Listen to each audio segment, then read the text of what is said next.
The oil reserves in Venezuela are a myth. Venezuela indeed does not have the largest proven reserves in the world. Well, today we're going to discuss. Welcome to Venezuela Insider, the only place in Venezuela for expats, digital nomads, entrepreneurs, investors, travelers, and related internationals. For more information, venezuelainsider.com. Today we are going to answer a question that is a recurring, buzzword in financial media and now in geopolitical media, is that Venezuela has allegedly the largest proven oil reserves in the world, higher than Saudi Arabia, Canada, and places like that. So if you see every chart talking about the subject, you see always Venezuela on top over Saudi Arabia. Now, someone is challenging this particular statement, and this not other that the economist Francisco Monaldi, that he is a professor on Rice University, a fellow Venezuelan, and also an expert regarding the economics of the oil industry. Actually, a couple of times here on the channel, we have spoken regarding the thoughts and analysis of the good Dr.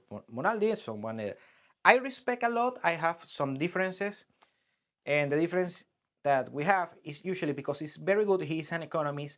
He's very, very, very, very good regarding the economic aspect of the oil industry, especially in Venezuela, but he's an expert worldwide. Now, the difference that I have with the good old Professor Monaldi is that, on the contrary, my background is actually on petroleum engineer, something that I mentioned this handful of times.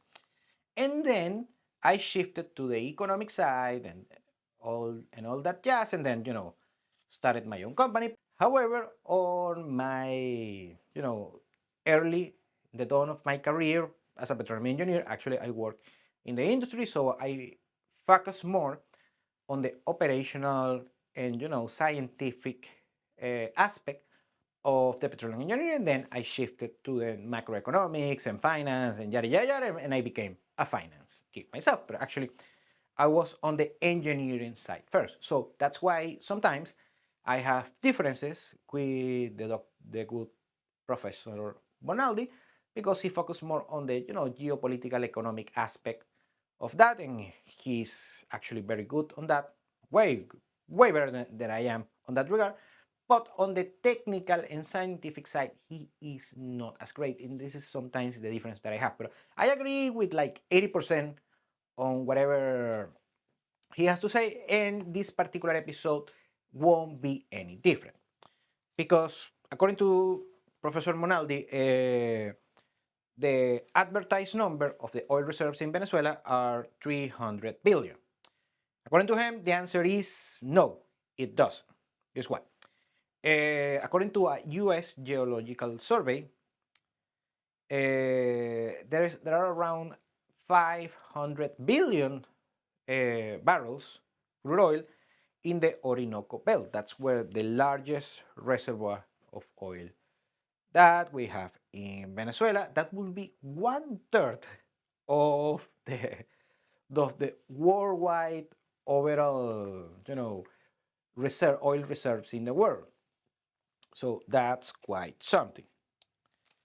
Now, Venezuela has not audited such number, and the number that we have is 300 billion, a little bit more than that. But only 7 to 8% of the oil is recoverable compared to the 20% that the government, the Venezuelan, Maduro's government claims. And I'm gonna give my answer a little bit more on that because it's kind of on the point. So a reasonable conservative estimate that can be recovered is around 100 to 120 billion barrels of those quote unquote half a trillion.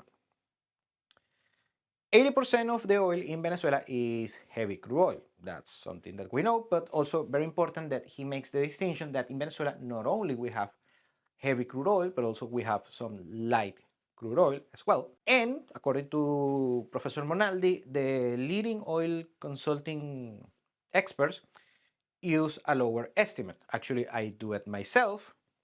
I don't know if I'm a leading consulting expert, but I'm a good consultant. I'm a fairly good consultant regarding Venezuela. Sorry to toot my own horn. Going on with Professor Monaldi's statement, Venezuela has the largest oil reserves in the world outside of the Middle East, so it makes that specification. Now, according to Monaldi, most likely will never run out of oil in Venezuela. So in practice, Venezuela has infinite oil reserves. Yeah, you could say that Venezuela could produce 5 to 7 times the the the, the, the current production, the current amounts of oil production right now is give or take 1 million. 5 to 7 millions is doable, not easy, but it's doable. And this is the last statement from Professor Monaldi. The problem is not below ground, it's above it. And it's political. And 100% agree with the Professor Monaldi on that regard. Now, this was a very quick analysis. I think it's very good, keeps, the conversation going. I have a couple of differences with Professor Monaldi. First, let's talk about heavy crude oil. That many people think that is not valuable. And that is not the case. At the end, it's a business like any business.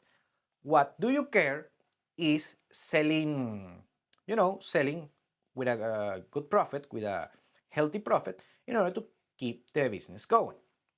So, on that regard, selling heavy crude oil is not different than selling light crude oil on the business side, because at the end of the day, what you want is to sell, get a good profit. The Venezuelan barrel costs to produce around roughly $30 per barrel. So if the market is 50, 60, 70, you are getting a very good profit indeed, regardless if it's heavy crude oil or light crude oil or sweet crude oil, whatever might be the case. So many people that doesn't know about petroleum engineer, thank God I do. I'm terrible for most things, but on economics and specifically petroleum engineer, I'm actually quite good.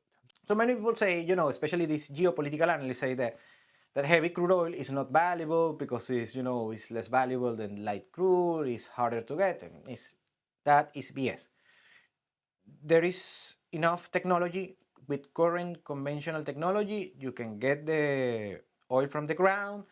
It's gonna both drilling and then the rest of the process, the wells and the surface equipment, and doing some sort of process to the oil in order to reach, let's say, the commercial level regarding the API. That's the quality that's the standard of quality 40 API. That's the West Texas, by the way. The brand is 38, but you want to reach a level, let's say on the 20s.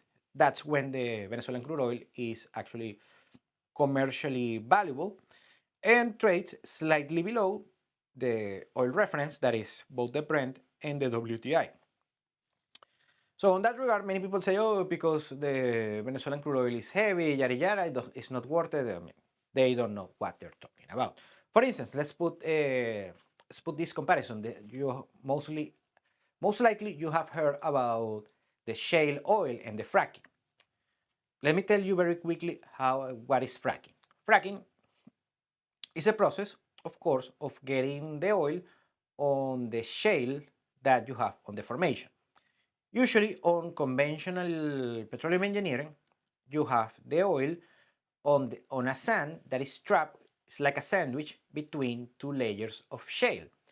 So recovering oil from the sand is fairly easy, quote unquote, and can be done with conventional resources. Then when you deplete it, the oil that is trapped within the sand, there is also oil on the two layers of the shale. That's what you know as shale oil.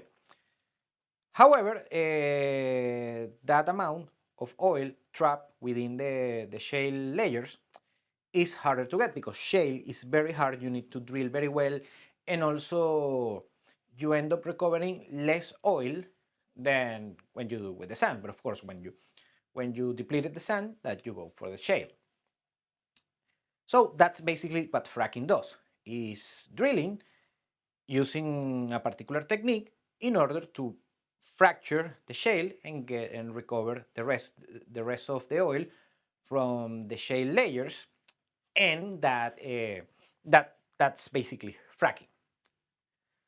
Now the problem is that it's fairly expensive compared to the return. So usually the cost of fracking and producing shale oil are around 50 to $65 per barrel. So you do the math, you need fairly high oil prices on the international markets in order to make it profitable. Meanwhile, Venezuela is profitable above 30. Very simple. If you are in any kind of business, do the math and what is more profitable. Of course, producing light crude oil from in Saudi Arabia and yada yada still is not enough. So you put this heavy crude oil commercially viable on the market. It's gonna have takers. There are refineries and yada yada and people who do that. Also, and this is important for U.S. economics regarding oil industry, is that the U.S. has a lot of refineries capable of refining the heavy crude oil. And heavy crude and the refinery industry, just the refinery, is a business by itself.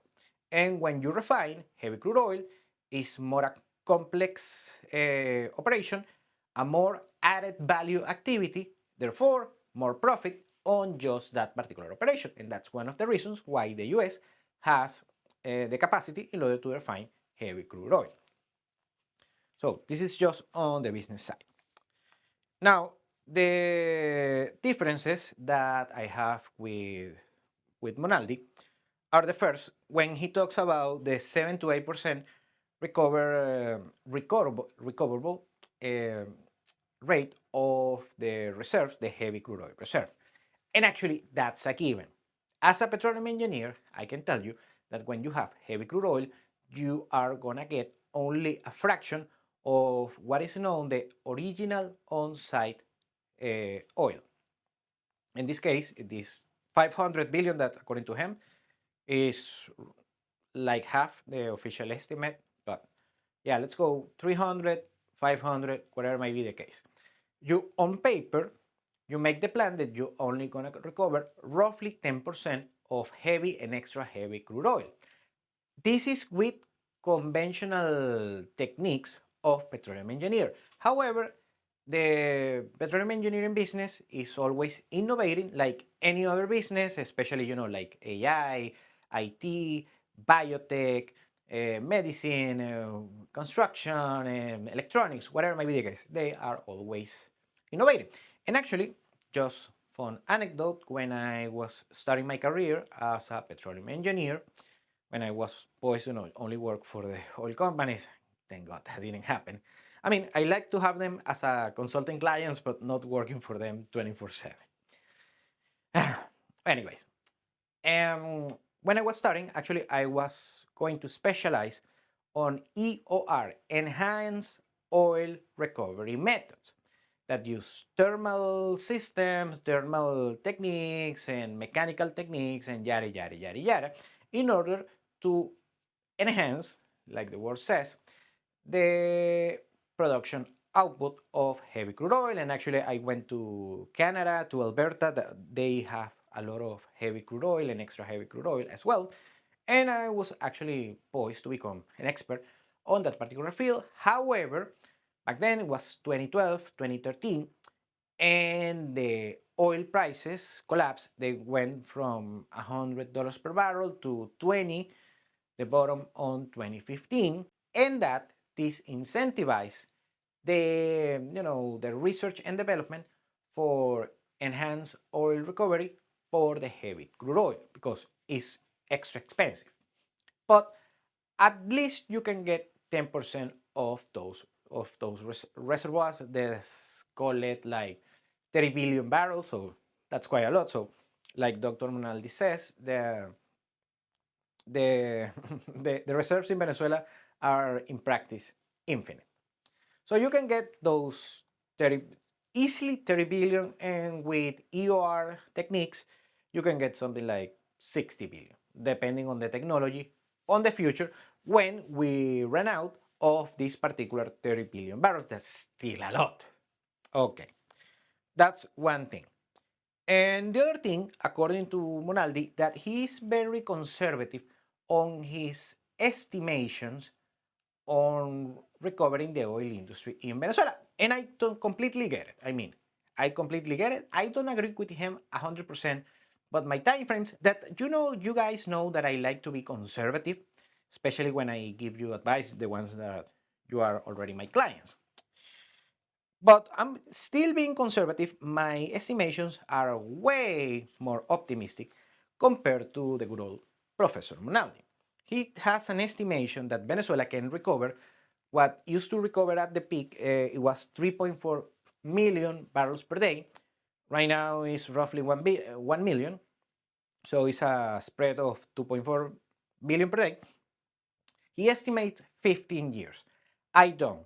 I have an estimation half, like 5 to 7 years. It can be done with the political will and underlying political will, because that's the important. And also, I have an estimation that we can reach 5 million barrels of crude oil per day within 10 years. Monaldi has a 15 year for 3.4 million barrels. I have a 10 year, so basically 5 years shorter, for 5 million. That's my own estimate as a petroleum engineer. And the other thing is, Mr. Ronaldi tends to be, conservative on this analysis, mostly on the political side, because something that we agree 100% is that after you solve the political issue in Venezuela, the political instability that becomes, of course, with the Chavismo, when you solve this, everything will fall into place, everything will be downhill afterwards, and that's why we are watching what is going on right now. Thank you for watching Venezuela Insider.